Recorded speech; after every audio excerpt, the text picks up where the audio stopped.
Julia Stepanyan կշկին Facebook-ից հարցնում։ Julia Stepanyan asks the following on Facebook again. Tokayev is just like Nikol for Putin.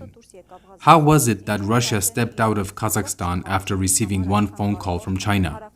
Why isn't Biden making a phone call to cleanse the Russians and Turks from the South Caucasus, which is so important for him?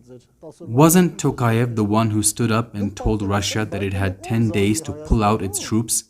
Can you imagine whom Biden can make a phone call to in Armenia? Should he make a phone call to the Secretary of the Security Council, to Nikol, or to that Rubinyan? Whom should he make a phone call to?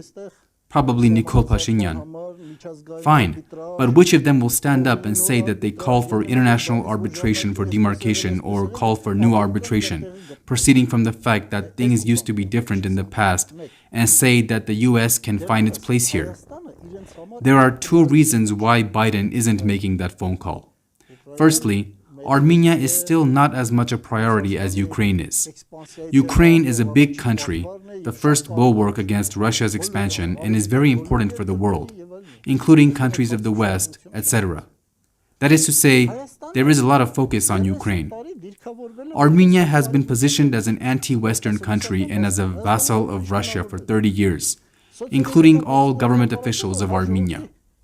Based on the results of surveys that are released, more than 50% of the Armenian people have always been in favor of Armenia being a vassal of Russia and the anti-Armenian policy. That is to say, we are a people without a state.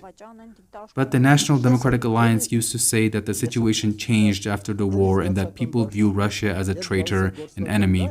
Look, I say that as well. But again, that is in the emotional state.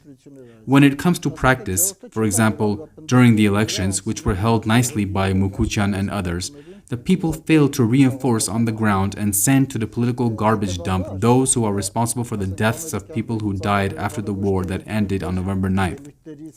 Consequently, American analysts don't proceed from our speeches and the assessments that we give on the basis of emotions.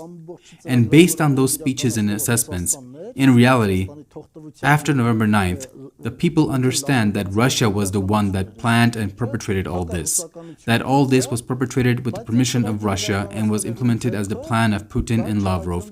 It sparked anti-Russian moods, but the person who implemented all this was not put behind bars. Consequently, when American analysts see all this, they say that they should restrain, not let everything be swallowed up once and for all and wait for better days. When Russia is defeated and pulls its troops out of Ukraine, regardless of whether it attacks or not, or whether Russia leaves with or without casualties, there will definitely be more interest in Armenia. However, in order to see that the interest in Armenia has material value, our people need to be pro-Armenian and support Armenian statehood, not just express their emotions and be anti-Russian. And they don't need to be anti-Russian. The National Democratic Alliance is the one that is proposing to lay the foundation for Armenian statehood. Պետք է լինել պրո-հայկական, հայկական պետականության կողմ, իսկ հայկական պետականության հիմքերը բևեռն է առաջարկում։ Բաժանորդագրվեք ազգային ժողովրդավարական բևեռի YouTube-յան ալիքին։